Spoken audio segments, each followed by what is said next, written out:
And yes, we delve right away into our third panel, manuscript production in the context of the empire. And our first speaker there is Dagmara Budzioch. Dagmara completed her PhD in 2013 at the Jagiellonian University in Krakow and the École Pratique des Hautes Études, the Sorbonne in Paris. She has held several postdoctoral fellowships in Madrid, Lublin, and currently is affiliated to the Center for Jewish Art at the Hebrew University in Jerusalem. And so the title of her presentation today is Selected Issues of Decorated Esther Scrolls Production in the 17th and 18th Century Amsterdam. So without further ado, I will give you the 10 minutes for your presentation. So you're very welcome, Dagmara. Thank you. Permit me to start with the screen sharing.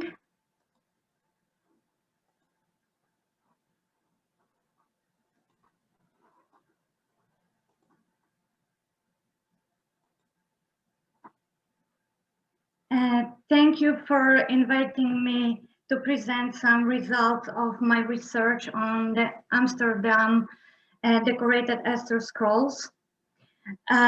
In the 17th and 18th centuries, Amsterdam witnessed a flourishing of Jewish communities, which played a highly important role in book production and trade.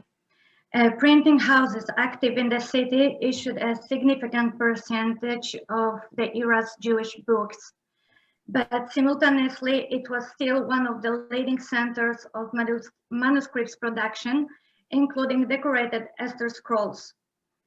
Due to limited presentation time, I will focus only on some aspects on their production in Amsterdam, such as their ornamentation, techniques used to adorn them, and details typical for them that are decorative ivory cases and silk wrappers.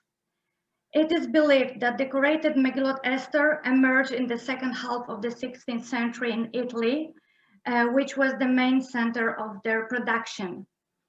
And the custom of embellishing scrolls reached its peak in the 18th century, after which a slow decline of their popularity could be observed. Besides the Apennine Peninsula, another important center of Megillot production was Amsterdam, and a smaller number of Esther scrolls was created in Central Europe and Oriental countries.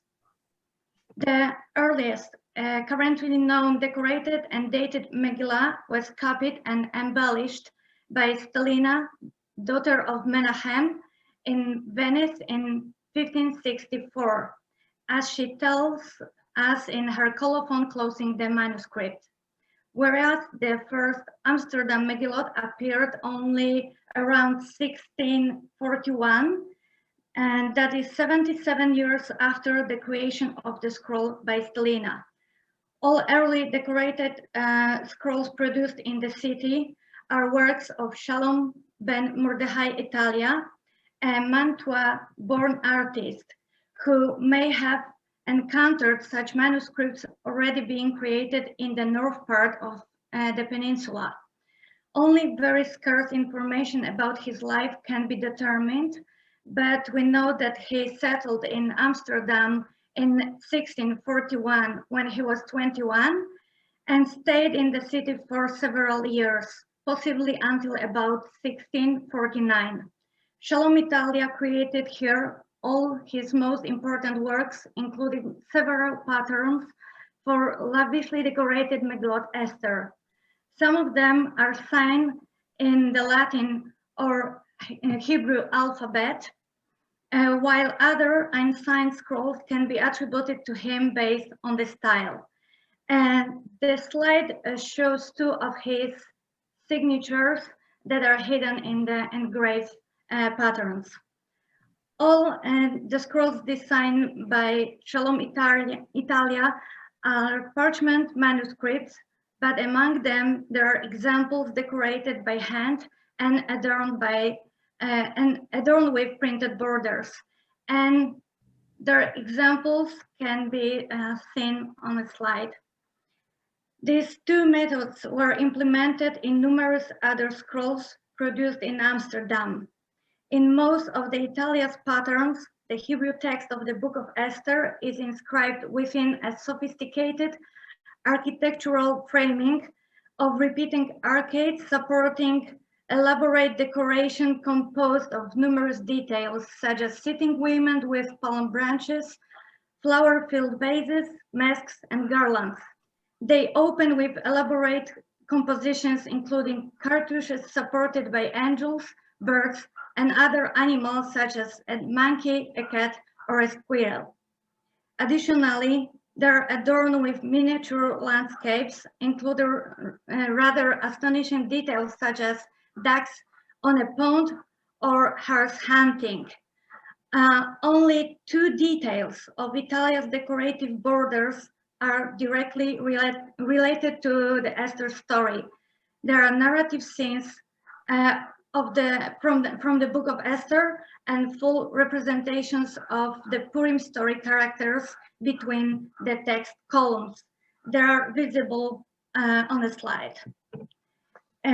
Unquestionably, Shalom Italia was one of the most significant makers of Esther scrolls.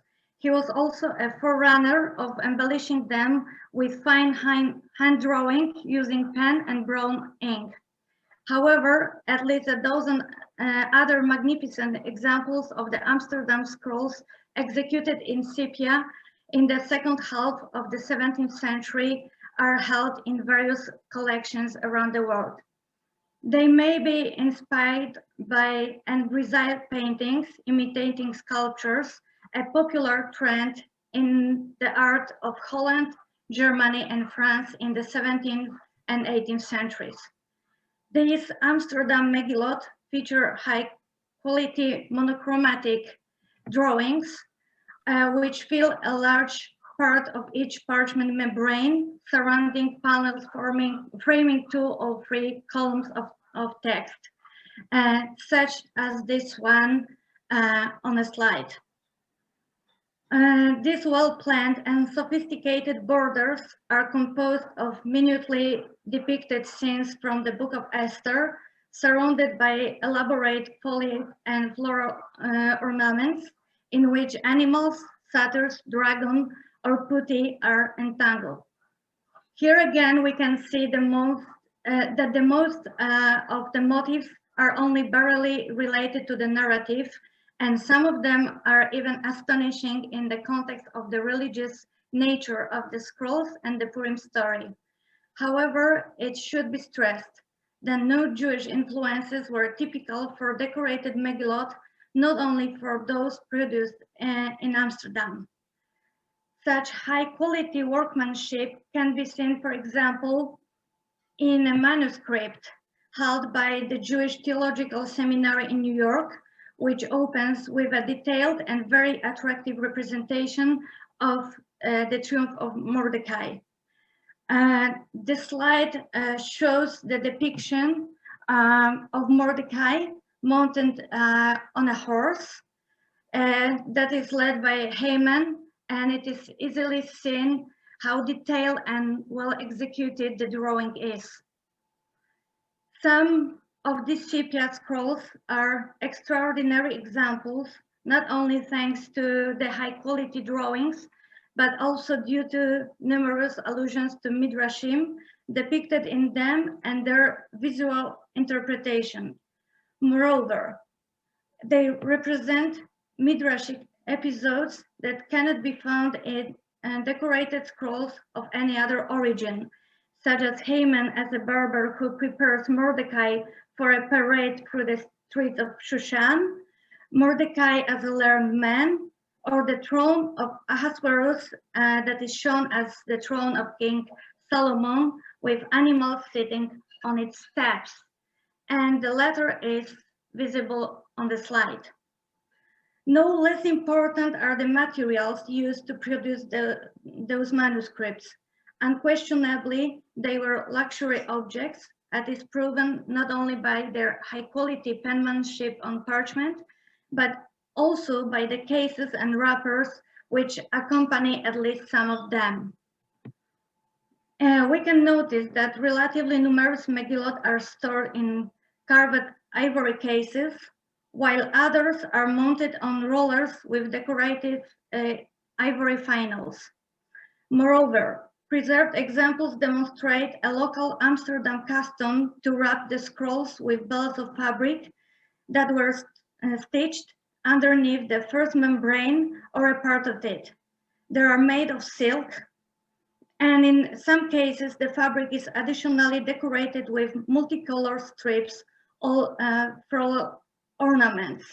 Therefore, this piece of fabric not only protected a manuscript when it was rolled on the roller, but at the same time, it adorned the scroll.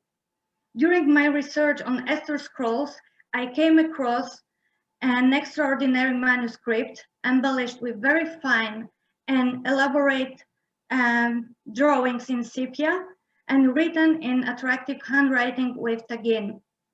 Additionally, it is covered with a decorative wrapper and mounted a silver gilt roller as high as 55 centimeters that is topped with standing figures of Esther and Mordecai. Dagmara, I hate to interrupt during a wonderful presentation, but the 10 minutes are done now. So if you could come to a conclusion, that would be great.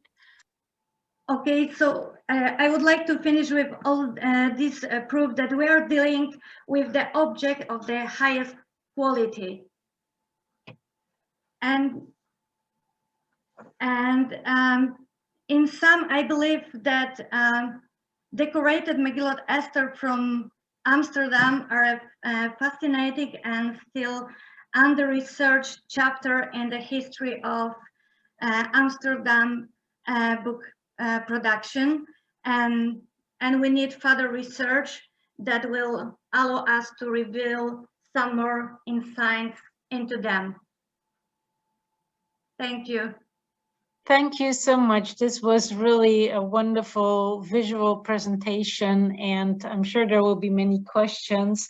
But before we open the floor, I give the floor to our second speaker of this panel, Juan Lorenzo Castro, who has graduated in Geography and History from the Pablo de Olavide University in 2017, and then following master's studies in history 2018 and till last year at the Universidad Autónoma de Madrid. And he will speak to us about Sephardim of Antwerp, financial connectors of the Hispanic monarchy in the 16th and 17th centuries. So the floor, Juan, is yours. Thank you very much.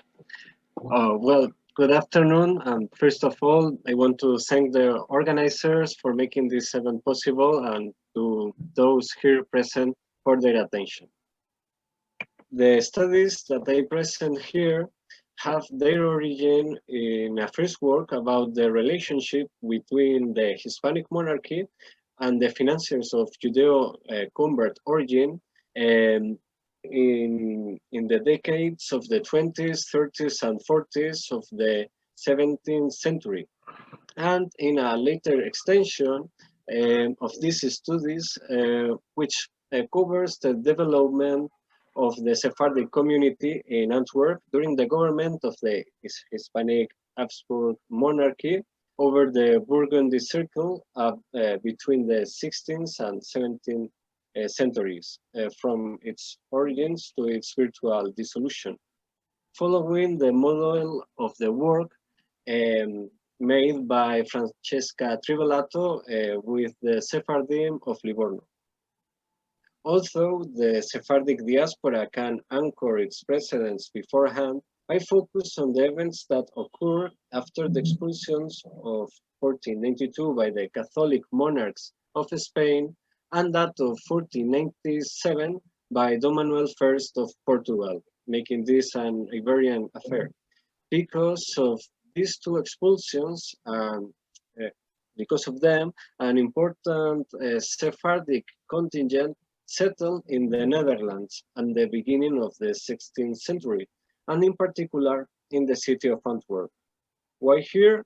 After a period of revolts in the Netherlands, for various reasons, the city of Antwerp takes the place that the city of Bruges was living as a leading economic center in the North Sea. It will be in the first half of the century when it will become the mercantile center of the European world. The contact in the city between the English and German markets, and in my opinion, especially its close and growing relationship with the Iberian world market, contribute decisively to this.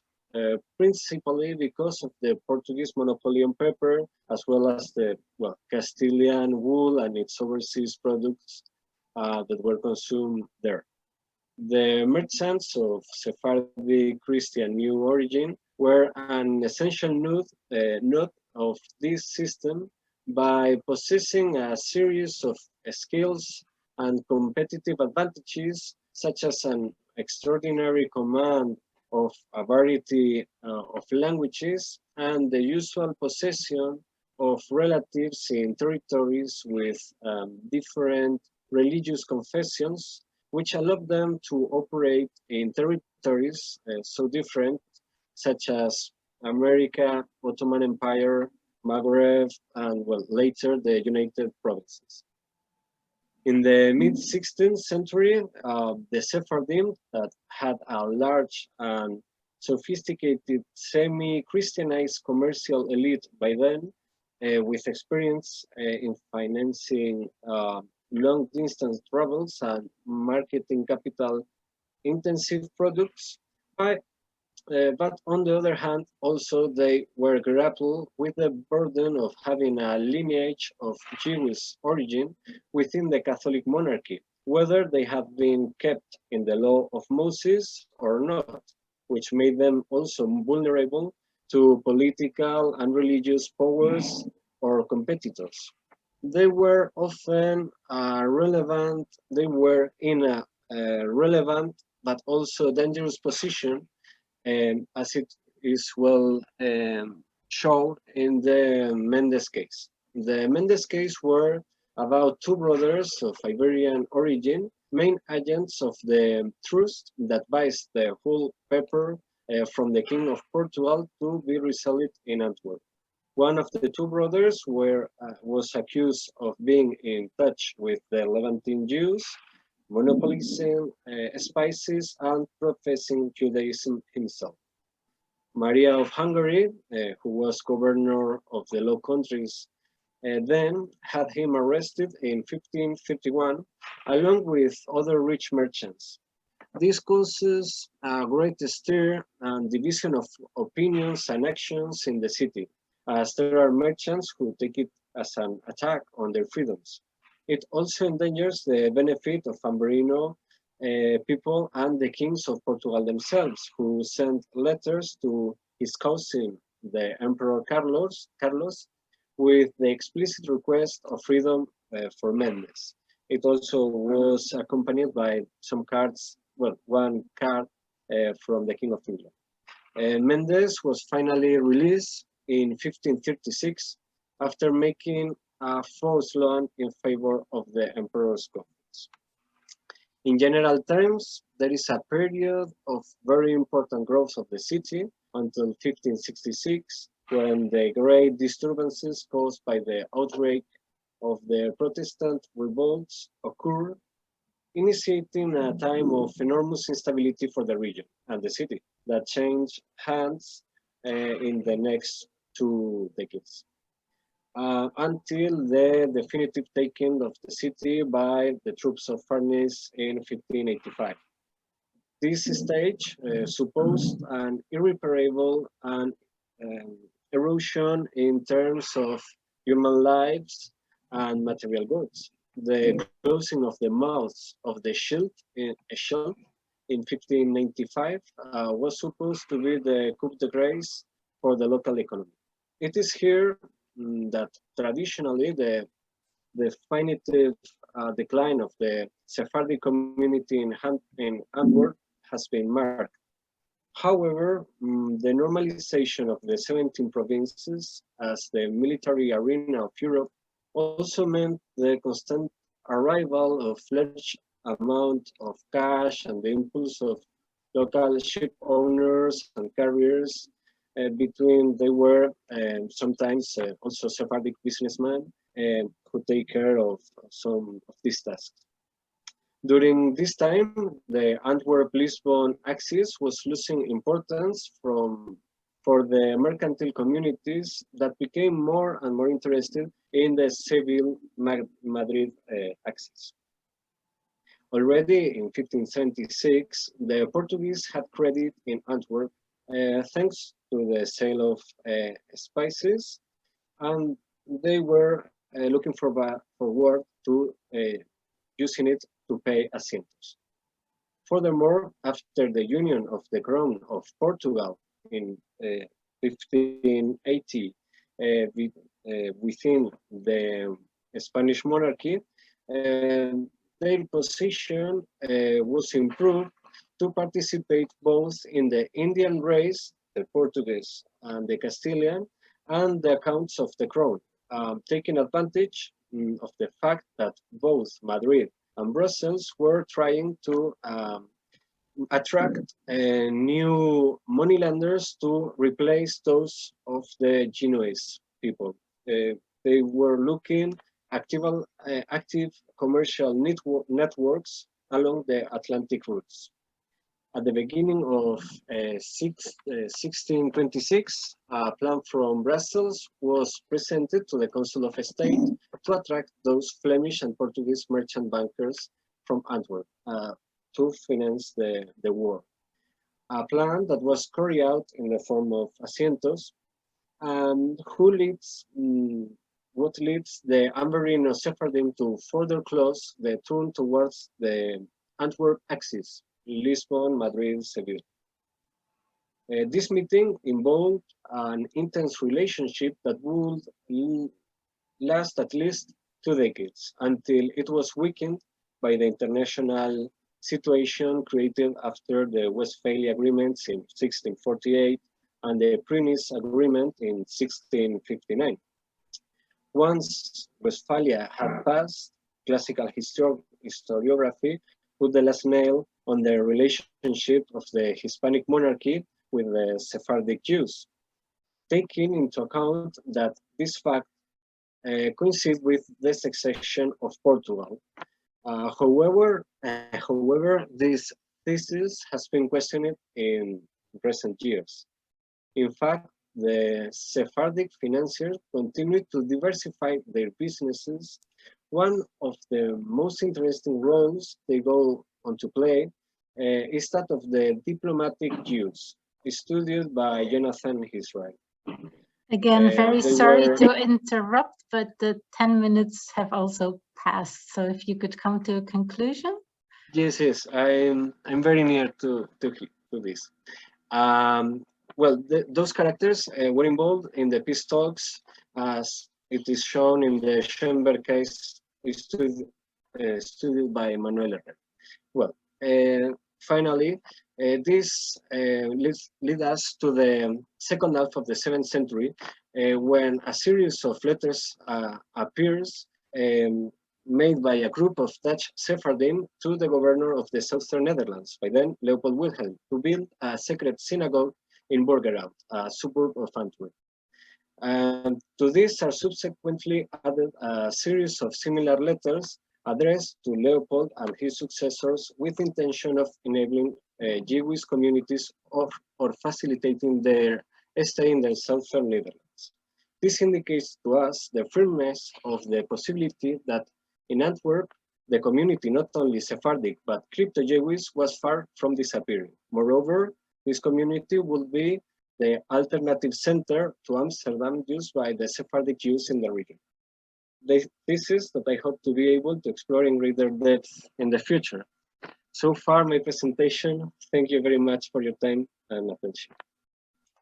Okay, well, thank you so much.